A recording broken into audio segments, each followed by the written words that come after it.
بے شک کوئی باپ اپنی ایک لوٹی اولاد کے لیے اتنی کشش اور اتنی محبت اور اتنی دلچسپی نہیں رکھتا جتنی اس پتھر کے لیے رکھتا ہے.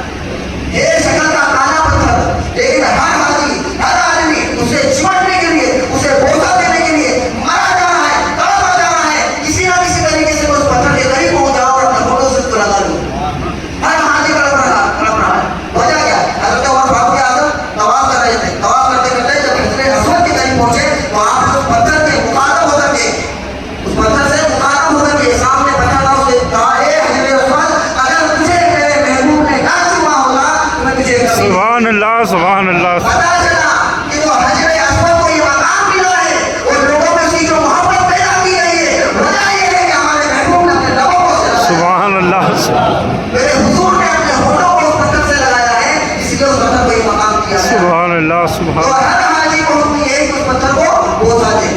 اور پھر آگے چلے تو مقام ابراہیم آتا ہے. سبحان اللہ ابراہیم، وہاں پر انسان کو زوردار نفل پڑھنے کا حکم ہے. بے شک. اب اس کے سامنے کیا اس کے علم میں جہاں جگہ پہ جا کے آس پاس حاجی کو حکم ہے کہ وہاں پر زوردار نفل ادا کرے. سبحان اللہ سبحان مقام ابراہیم کس کو کہتے ہیں؟ وہ پتھر جس پر حضرت ابراہیم کھڑے ہوئے تھے سبحان اللہ. خانہ کعبہ کی تعمیر کرنے کے لیے. جیسے جیسے ہائٹ بڑھتی تھی نا خانہ کعبہ کی، حضرت ابراہیم کو ہائٹ کی ضرورت پڑتی تھی. پتھر میں وہ اللہ تبارک و تعالیٰ نے تاثیر پیدا کرتی تھی کہ جیسا جیسا آپ کو اونچی ہائٹ کی ضرورت پڑتی تھی، پتھر اس طریقے سے اونچا ہو جاتا تھا. سبحان اللہ سبحان اللہ پتھر خود بخود سیڑھی کا کام کرتا تھا، گھوڑی کا کام کرتا تھا، خود بخود اونچا ہو جایا کرتا تھا. اور اس پتھر کے اندر حضرت ابراہیم کے پیروں کے نشان باقی ہیں. سبحان اللہ کبھی پتھر کے اندر پیروں کے نشان دیکھے آپ نے؟ ہمارے واقعے میں پڑھتے ہیں، ہم مٹی کے اندر پڑ جاتے ہیں، بارش ہوتی دھل جاتا ہے، ریت کے اندر پڑھتے ہیں، زمین کے اوپر بھی نہیں پڑتے ہمارے پیروں کے نشان کو. اور ہمارے قدموں کی کیا ویلو ہے یار. انبیاء کرام کی قدم اس پتھر کے اندر ابھی بھی باقی ہے. سبحان اور اللہ اللہ تبارک و تعالیٰ نے اس پتھر کے لیے وہ عظمت وہ آپ دیا اس پتھر کو کہ قرآن مجید میں ارشاد فرمایا وَاتَّخَذَ ابراہیم مقام مصلی، یعنی حکم دیا گیا کہ مقام ابراہیم کو اپنا مصلی بنا کے وہاں جا کے نماز ادا کرو. سبحان اللہ جب تک تم وہاں نماز نہ پڑھو گے تمہارا طواف نہیں ہوگا مکمل. سبحان اللہ یہ حکم ہو گیا. ہر حاجی اپنا حج مکمل کرے گا تب وہ مقام ابراہیم کے سامنے زوردار نفل ادا کرے گا. سبحان اللہ سبحان تو مقام ابراہیم کو یہ مقام دیا گیا. ایک آپ دیکھیں تاریخ اٹھا کر کے کہ ہمیں پتھروں سے دور کیا گیا. کیا گیا کہ کیا گیا؟ جو پتھر پڑے ہوئے تھے ان پتھروں سے ہمیں دور کیا گیا. اسلام کہتا ہے کہ پتھروں سے دور ہو جاؤ. جو بت تھے، مورتیاں تھیں، سارے کے سارے جو چیزیں تھیں، ہمیں ایک طرف پتھروں سے دور کیا گیا کہ پتھروں سے دور ہو جاؤ. اور یہ ان پتھروں کے قریب کیا گیا، اسے بوسہ دو، اس کے بعد جا کر کے نماز پڑھو. تو وہاں پتھروں سے دور کیا گیا اور یہاں پر پتھروں سے قریب کیا گیا. وجہ کیا ہے؟ وجہ یہ ہے کہ ایک پتھر سے جا کے رسول نے اپنے ہونٹوں کو لگایا تھا اور ایک پتھر نے حضرت ابراہیم خلیل اللہ کے قدموں کو چوما تھا. اسی لیے ان پتھروں کو یہ مقام دیا گیا کہ وہاں جا کے نماز ادا کرنا ہے، وہ پتھر کو جا کر کے چومنا ہے. یہ مقام دیا گیا. ایک طرف پتھروں سے دور کیا گیا اور دوسری طرف پتھروں سے قریب کیا گیا. سبحان اللہ یہ مقام، یہ ہمیں اپنی تاریخ ہے، یہ ہماری ہسٹری ہے، اسے ہمیں قریب کیا گیا ہے.